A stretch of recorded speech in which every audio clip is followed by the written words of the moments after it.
We're doing the Pershing Silt Loam.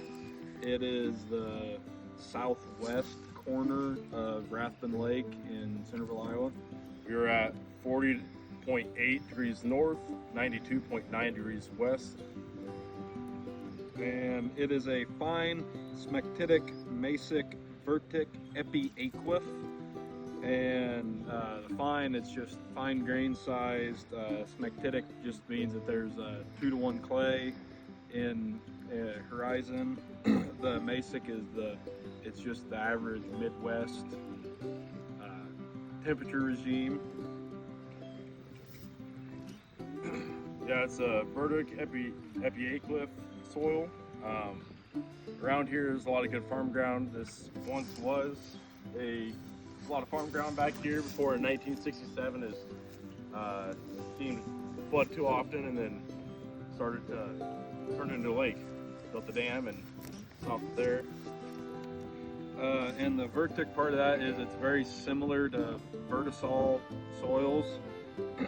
And the epi and the last part for the alpha sol is it has a perched water table and it's an aquic soil moisture regime.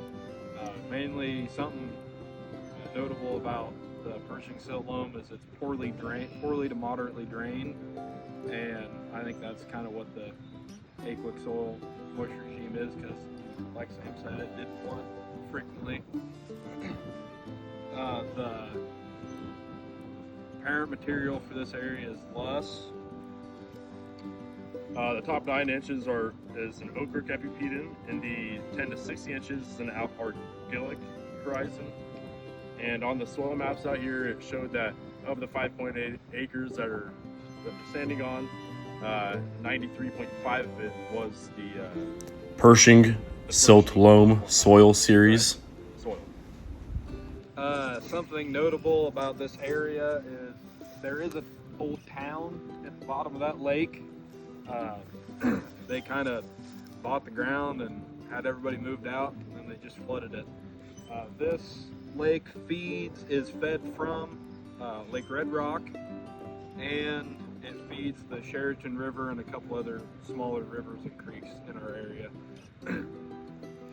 It's important to me just because I have a lot of memories growing up here, coming to the lake. It was always kind of an event when all the crops were done, had all the weaning done, then we kind of had a weekend off and we'd always come to the lake. Yeah, my family, we live just a couple miles away from here, so we like to spend every summer out here as much as we can. And but right away when this was first built, it really irritated a lot of farmers out here. They were really not impressed with what the state had decided to do with this. So if you asked around, that there's a lot of mixed opinions about it. All right, that is the Pershing Silt Loam.